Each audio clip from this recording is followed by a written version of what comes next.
A mí me preocupa mucho la música de competencia. El autotune, una de las cosas que ha hecho es crear una falsa perfección. Es decir, a todo cantante que desafina un poquito, le afinas la nota. Vale, eso es una corrección que se puede hacer en el estudio y que permite que no hagas más tomas, porque en una toma casi perfecta donde le falló una nota, subes la nota un 16avo de tono y ya, ya está bien. Vale. Pero en el autotune no están haciendo eso. Están haciendo que todas las notas sean absolutamente perfectas. Que todas las notas entren exactamente en la frecuencia que debe tener esa nota. Con el click track, o sea, el metrónomo que llevan los músicos en el oído. Antes, cuando necesitabas un metrónomo, contratabas Ringo Starr, porque era el que tenía un ritmo perfecto. Con la música sampleada, donde los músicos no cometen errores. Tampoco son muy creativos, ¿verdad? Porque claro, si tú estás tocando el bajo en el estudio, pues a veces te equivocas, pero también a veces tienes genialidades, se te ocurre una línea de bajo nueva, original, etcétera, etcétera. Piensa en los grandes bajistas de estudio. Pero no, lo que se está haciendo ahora es una música perfecta, donde todo está en su lugar primorosamente, no falla absolutamente nada.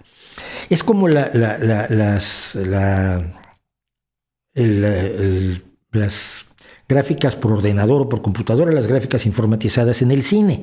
En el cine no falla absolutamente nada, no es como el teatro. En el teatro hay metidas de pata, y en el teatro se te olvidan las líneas, y en el teatro se te cae el tape, te quemas el dedo gordo del pie, y tienes que seguir actuando. Y en el teatro ninguna representación es igual a otra representación. Es lo maravilloso del teatro. Como pasa en la música en vivo.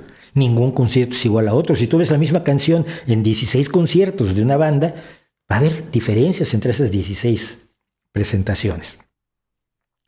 Pero los álbumes, como el cine de Marvel, son totalmente artificiales. Yo no estoy en contra totalmente de eso. Lo que estoy en contra es que te vendan que eso es la realidad.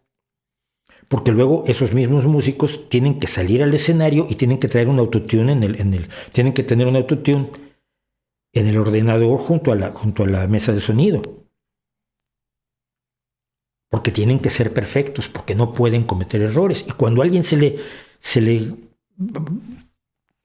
cae el ordenador y suena y se le cae el autotune, hay desastres reales que puedes oír en YouTube de gente que no canta ni en defensa propia.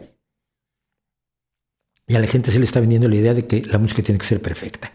Y entonces lo que se está haciendo es autotunear a los clásicos. Entonces toman a Freddie Mercury y lo autotunean. Y toman a Peter Gabriel y lo autotunean. Y toman a Meat Loaf y lo autotunean. Porque si no, la gente siente que estos no son perfectos y los otros, los de hoy, Demi Lovato es perfecta. Y Freddie Mercury a veces no alcanzaba las notas. O Frank Sinatra.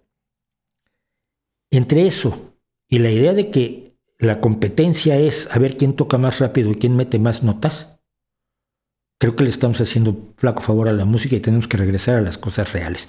Hablaba yo del Larkin Poe. Y el Larkin Poe, una de las cosas que las caracteriza es que antes cada semana, ahora cada vez menos, cada mes por ahí, suben un cover con el que trabajaron y se lo graban con el teléfono. Sin autotune, sin equipo de sonido, sin ingeniero de sonido, sin ecualización, sin nada. Como sale la guitarra de Rebeca, la guitarra eléctrica o acústica, o la mandolina o el banjo, que es lo que toca ella, como sale la guitarra, la lap steel que toca Megan, y como salen sus voces. Sí, a veces desafinan. Yo tengo un amigo bajista que decía, bueno, es que en esta canción desafinaron mucho. Bueno, sí, le están cantando en un baño. Pero es música de verdad, es música real. Tú puedes encontrar ahora montones de personas que pueden tocar lo que tocaba Jimi Hendrix y tocar muchas más notas mucho más rápido. O tocar la batería a una velocidad muy superior a la que la tocaba Neil Peart. Todo eso lo puedes encontrar. Pero ¿por qué no son tan buenos como Neil Peart o como Jimi Hendrix? Porque no se trata de competir a ver quién mete más semifusas en un solo de guitarra. Se trata de ser creativo y de transmitir emociones. Y eso es lo que nos está quitando la música que es para bailar, de gente que baila. Que no tengo nada en contra del baile, pero es que hay una música para bailar y hay una música para escuchar. y que te digan que además esa es la realidad. No es la realidad. Es como si te presentan al actor de Spider-Man y en vez de aceptar que usaron gráficos hechos por ordenador, por computadora, para todos los efectos que ahora vimos en el multiverso de Spider-Man, lo que te dicen es, no, el actor es Spider-Man, puede andar por las techos. No. Del mismo modo en que los grandes héroes de la música de hoy, pues muchos no cantan, no conocen el do por lo redondo. Y donde no tienen un baterista, porque todo es la caja de ritmos y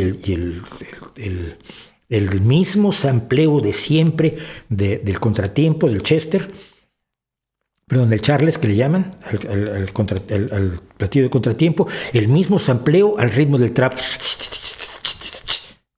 que es el mismo. Luego te das cuenta que lo sacaron de una biblioteca de sonido y lo pusieron en 16 canciones distintas. La música no es una competencia de ver quién hace más notas, quién toca más rápido, quién copia mejor el cover de lo que hizo Keith Moon o de lo que hizo, no sé, en el bajo, el bajista de Can't Hit en Woodstock. Se trata de tener el conocimiento musical para hacer lo que hizo el bajista de Can't Hit en Woodstock. La perfección falsa y la competencia de todas estas gentes que puedes ver en YouTube, que pueden hacer cosas impresionantes con una absoluta falta de emocionalidad y con una absoluta falta de creatividad, son para mí enemigos de a mí dame la música real. Que desafina, sí, que la guitarra no está bien afinada porque la tercera cuerda es un infierno afinarla, y hay una serie de explicaciones físicas por qué la tercera cuerda se te desafina más que todas las demás en la guitarra, o que el bajista pierda el compás, o que empieces con una desafinación. ¿No? Que les decía a las chicas de The Warning, que ustedes son afinadas, yo las oigo en su casa, en los lives que hacen y cantan afinadas. Probablemente fallan alguna nota y no llegan exactamente. Pero ningún músico ha sido perfecto. Y la perfección artificial del estudio de grabación en la actualidad creo que nos está haciendo muchísimo daño, vendiéndonos películas como las de Marvel, diciéndonos que son obras de teatro. Y no lo son. Ya quedé mal con más gente esta vez, ¿verdad? Seguro que sí. ¿Y saben qué? Me da mucho gusto.